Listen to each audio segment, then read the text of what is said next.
Finally, the moment you've all been waiting for, the third part in our 3-part series on proteins. This one I have subtitled, Have I Mentioned Structure and Function?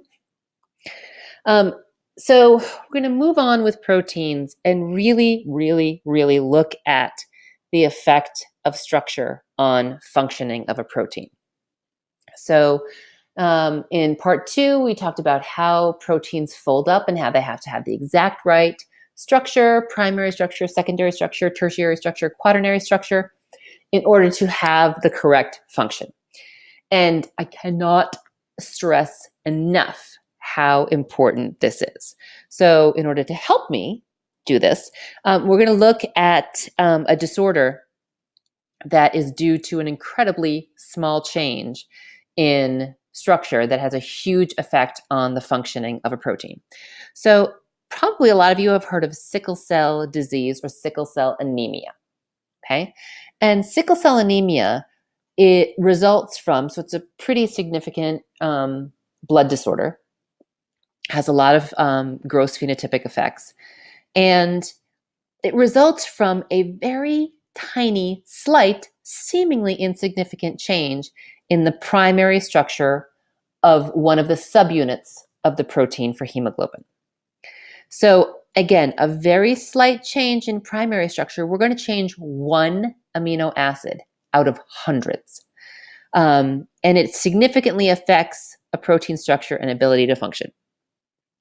Okay, so sickle cell disease is a blood disorder.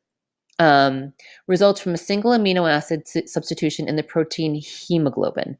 And hemoglobin is the protein in your red blood cells, okay, that carries oxygen. Okay, so it's super important. All right, so let's look at, this is kind of a busy slide, but it'll make sense in a minute. So first we're going to look at normal hemoglobin. So normal hemoglobin, and here are our levels of protein structure: primary structure, secondary structure, tertiary structure, and quaternary structure. And then we've got function, and then what our red blood cells look like. So normal hemoglobin over here, the primary structure, which is just the amino acid sequence, here at amino acid number 6, and this is 6 of hundreds. I'll look up the exact number, but hundreds of amino acids in the primary structure. So the normal amino acid is glutamine.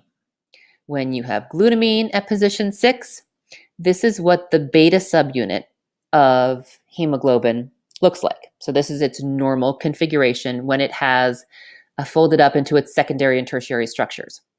Now hemoglobin is a protein that has quaternary structure, so it interacts with another subunit called the alpha subunit.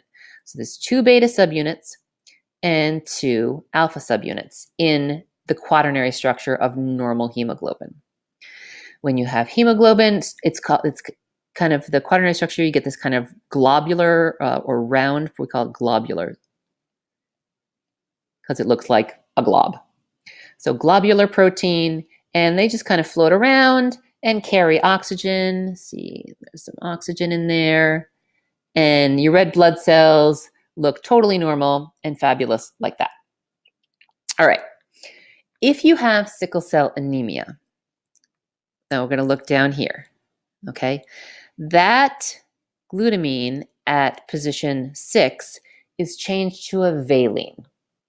And what that does is it changes the nature of that amino acid. I'm pretty sure valine is a non-polar amino acid, and glutamine is a polar amino acid.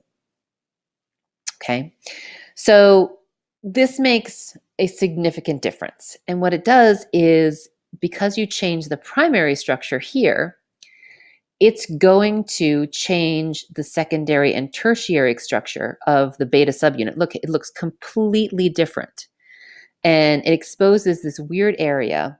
And most of the time, a significant change like this, it may not even interact in the quaternary structure.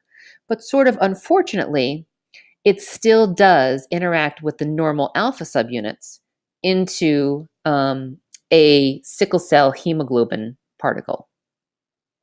Okay, and you see this region here, this protein doesn't look anything like its normal counterpoint. It's got these weird divots here. And what happens is you'll see this area looks like it might fit into this area on an adjacent protein. And that's what happens.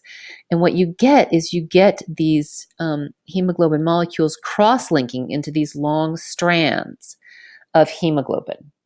And first of all, they don't carry oxygen as well. And you get these sticks of hemoglobin. And what they do is that they cause the cell to be shaped oddly because it has full of sticks of hemoglobin rather than globs of hemoglobin. And we call this a sickle shape. Okay? And this is not good because people with sickle cell anemia, they don't get oxygen. And we're going to talk about sickle cell anemia a ton over the course of the year because it turns out it's like the best example of so many things we're going to talk about this year. So when all else fails, sickle cell anemia, hemoglobin. But again, it results from just a change in one amino acid in the primary structure of the protein. A very simple change has a huge effect on the structure and therefore a huge effect on the function. All right. So what other things determines the structure of proteins? So in addition to just the primary structure, physical and chemical conditions in the environment can also affect structure.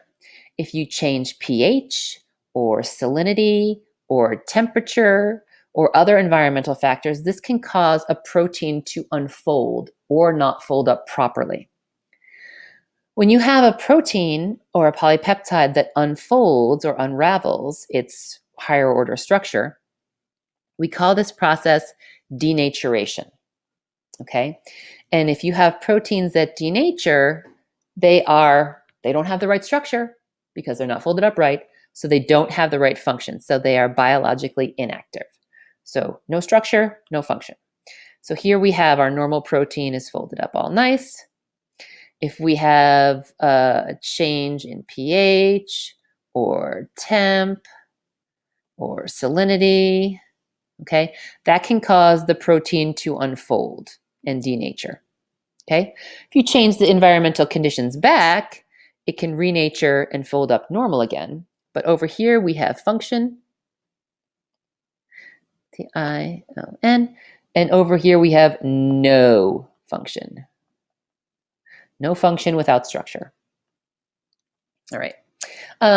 Because it's so important for proteins to fold up properly in the cell, they take very good care. Your cells take very good care of making sure they fold up properly. If you look at the primary structure of a protein, it's hard to predict what it's going to look like when it's folded up into its tertiary and quaternary structure. Okay, a lot of proteins go through several stages on their way to being stable. And there are special molecules called chaperonins that help proteins to fold up properly. Okay. And there are some diseases or disorders, okay? Alzheimer's, Parkinson's, mad cow disease. These are all associated with proteins that are folded improperly. So it's really important to have the right structure, like so important, like, oh my God. And if you look here, and this is just kind of how a chaperonin works. This is sort of what it really looks like. Here's a little cartoon. You open up the cap, put your polypeptide inside, and then it creates kind of the perfect environment for the protein to fold, and then bloop, cap opens up, you spit out your protein. Okay? So I cannot stress enough. Structure equals function. Yes, yes, yes, yes, yes, yes, yes.